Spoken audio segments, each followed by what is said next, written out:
අද මම කතා කරන්න යන්නේ නයිමිරිස් වගාවට නැතුවම බැරි පොහොර එකක් වෙන K44 පොහොර එක ගැන. ඉතින් අපි බලමු කොහොමද නයිමිරිස් වගාවට K44 දාන්නේ, K44 දාන්නේ කොයි කාලෙද, නයිමිරිස් වගාවට K44 දැම්මහම එකෙන් හම්බෙන පෝෂක කොටස් මොනවාද කියලා මේ වීඩියෝ එකෙන් ඉස්සරහට අපි කතා කරගෙන යමු. මේ පැලවලට ඇත්තටම දැන් වයස දවස් 40ක වගේ කාලයක්, මං කියන්නේ ඉඳලා දවස් 40ක කාලයක්. එතකොට මේ වගාවේ සාර්ථක විදිහට මල් හට ගන්න පටන් අරගෙන තියෙනවා. ඉතින් මං මේකට දැනට එකපාරක් මීට දවස් 7කට කලින් K44 පොහොර එක යොදලා තියෙන්නේ. දැන් අද මේ දෙවනි පාරට මේ පොහොර එක යොදන්නේ වගාවට. සාමාන්‍යයෙන් K44 පොහොර එක පොටෑසියම්, අධි පොටෑසියම් අඩංගු පොහොර එකක්.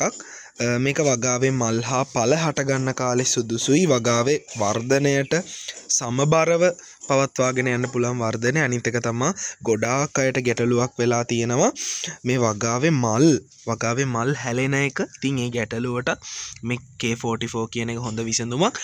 බලමු අපි මේක වතුර දිය කරගන්නේ කොච්චර සාන්ද්‍රණයක්ද, කොහොමද මේක ගස් වලට ලබා දෙන්නේ කියලා. මේක ඇත්තටම තියෙන්නේ මෙන්න මේ වගේ නිකන් නිල් වර්ණයට, ලා නිල් වර්ණයට වගේ හුරු කුඩු එකක් වගේ තමයි මේ පොහොර එකේ තියෙන්නේ. මම මේ දැනට මේක එකපාරක් පාවිච්චි කරලා තියෙන හින්දා තමයි පැකට් එක කඩලා තියෙන්නේ. සාමාන්‍යයෙන් මේකේ දීලා තියෙන තොරතුරු අනුව අපි වගාවට මේක භාවිතා කරන එක ඉතාමත් සුදුසුයි. මොකද යාලා දීලා තියෙන මාත්‍රාවෙන් හරියට පාවිච්චි කරන්න ඕන. මේක අධි මාත්‍රාවෙන් දෙන්නත් හොඳ නැහැ. සාමාන්‍යයෙන් මෙයාලා කියලා තියෙන්නේ, ඔයාලට මෙතන පේනවා ඇති, ජලය ලීටරයකට K44 ග්‍රෑම් 2ක් 5ක් අතර ප්‍රමාණයක් දිය කරගන්න කියලා. ඒ කියන්නේ අවම මෙයාලා ඒක තේ හැඳි වලින් කොහොමද ලබා දෙන්නේ කියලාත් මෙතන සටහන් කරලා තියෙනවා. මම සාමාන්‍යයෙන් පාවිච්චි කරන්නේ මේ වගේ ලීටර් 2ක ස්ප්‍රේ කෑන් එකක්. මේකට සාමාන්‍යයෙන් මම මේකෙන් K44 යෝගට් හැන්දක ප්‍රමාණයක් ලබා දෙනවා. ඒ කියන්නේ ලීටර් 2කට වතුර තියෙනවනේ මේකේ. ලීටර් 2කට අවම එතකොට ග්‍රෑම් 5ක වගේ ප්‍රමාණයක් වැටෙන විදිහට තමයි මම තේ හැන්දක ප්‍රමාණයක් සමවෙන්න යෝගට් හැන්දක ප්‍රමාණයක් දෙන්නේ. ඉතින් මම ඒක පෙන්නන්නම් කොහොමද දිය කරගන්නේ කියලා. මේක වතුරේ දිය වෙන එකක්. එහෙම කුඩු වගේ රැඳෙන්නේ නැහැ. ඉක්මනට වතුරේ දිය වෙනවා. ඊට පස්සේ දිය කරලා අපි බලමු ඊළඟට කොහොමද මේක ස්ප්‍රේ කරන්න කියලා. දැන් මම එකතු කරගත්තා අපේ ස්ප්‍රේ කෑන් එකට ගානට යෝගට් හැන්දක ප්‍රමාණයක්. ඒ කියන්නේ මම නම් මේ මැනගන්න තියන් ඉන්නේ යෝගට් හැන්දක ප්‍රමාණය කියන්නේ තේ හැඳි භාගයක ප්‍රමාණයක්. ඔන්න ඉතින් දාගත්තා. සාමාන්‍යයෙන් බලමු දැන් මේකට වතුර පුරවලා කලවම් කරලා ඊළඟට තියෙන ස්ප්‍රේ කරන්න අපිට සාමාන්‍යයෙන් එක මේ වාරයකට සාමාන්‍යයෙන් සෑහෙන ගස් ප්‍රමාණයකට ස්ප්‍රේ කරන්න පුළුවන්. මම සාමාන්‍යයෙන් පළවෙනි මුරේදී නම් මගේ ළඟ තියෙනවා ගස් 50ක්. ඒකට සාමාන්‍යයෙන් මේ ස්ප්‍රේ කෑන් එකට 3 පාරක් හදාගත්ත K44. දැන් ඉතින් ගස් එන්න ලොකුයි. තාම මං හිතන්නේ ඊට වැඩි ප්‍රමාණයක් යයි. බලමු මේකට වතුර කලවම් කරලා ගස් වලට ස්ප්‍රේ කරන අවස්ථාව. මම දැන් හදාගෙන තියෙන්නේ දීර පොහොර එක K44. බලමු අපි වගාවට කොහොමද ඒක ස්ප්‍රේ කරන්න කියලා. මුලින්ම ස්ප්‍රේ කෑන් එකේ මෙන්න මේ කොටස හරියට හදාගන්න ඕන, සම්පූර්ණ පත්‍රවලට විහිදෙන විදිහට. ඉතින් පත්‍රවලට සාමාන්‍ය මෙහෙම උඩින් විතරක් නෙමෙයි ස්ප්‍රේ කරන්නේ. පත්‍රවල යටින් හොඳට පත්‍රය හරවලා මේ වගේ යටටත් ස්ප්‍රේ කරන්න ඕන. සාමාන්‍යයෙන් මේ K44 පොහොර එක හොඳට ස්ප්‍රේ කරලා ගස්වල පූටිකා විවෘත වෙන වෙලාවක් තියෙනවා දවසේ. අපි කොච්චර පොහොර යෙදුවත් ඇත්තටම වැඩක් නැහැ.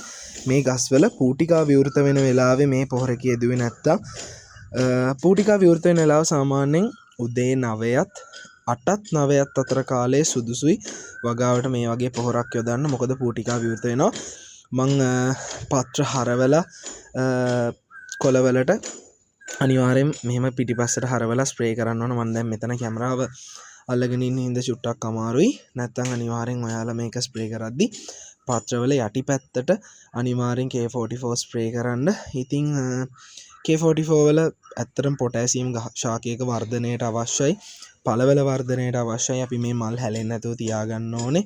සාමාන්‍යයෙන් මේක පාවිච්චි කරේ මම වගාවේ මල් හට ගන්න අවදි, කියන්නේ මල් චූටියට මල් එන්න පටන් ගත්තු කාලේ දවස් 7න් 4 මම පාවිච්චි කරන්නේ. සමහර දවස් 10න් 10ට පාවිච්චි කරනවා. ඉතින් මම මේ පැල ඔක්කොටම දැන් මේක ස්ප්‍රේ කරලා ඉවර කරනවා. සාමාන්‍යයෙන් මල් ළඟ පැල 50ක් තියෙනවා. තාම වර්ධනය වෙන ගමන් තියෙන පැල ටික දවස් 40ක ප්‍රමාණයක් මම කලින් සඳහන් කරා. ඉතින් අපි ඒ දවස් 40 ඇතුලේ පැලවලට දුන්න පොහොර මොනවාද මම ඒව ඉස්සරහට ඔයාලව දැනුවත් කරන්නම්. මොනවාද මම ලබා දීපු පොහොර කියලා. අනිත් එක තමයි මම මේ ෂේඩ් නෙට් එකකුත් ගහලා වගාව ආරම්භ කරේ. ෂේඩ් නෙට් එකක් ගහලා තියෙන්නේ.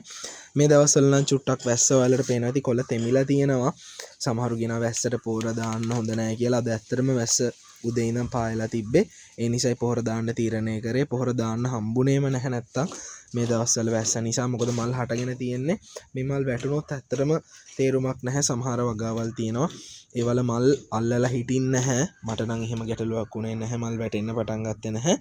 ඉතින් බලමු ඉස්සරහට මම වීඩියෝ වලින් අරගෙන එන්න වගාව කොහොමද සාර්ථකව කරගන්නේ කියලා.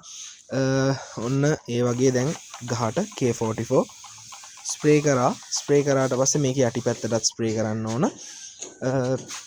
මං හිතන්නේ ඔයාලට මේ වගේ ස්ප්‍රේ කෑන් එකක් පාවිච්චි කරන එක සුදුසුයි. කුඩා ප්‍රමාණයෙන් වගාවක් කරන් යන කෙනෙක්ට ලීටර් 2ක ස්ප්‍රේ කෑන් එකක් පාවිච්චි කරන එක සුදුසුයි.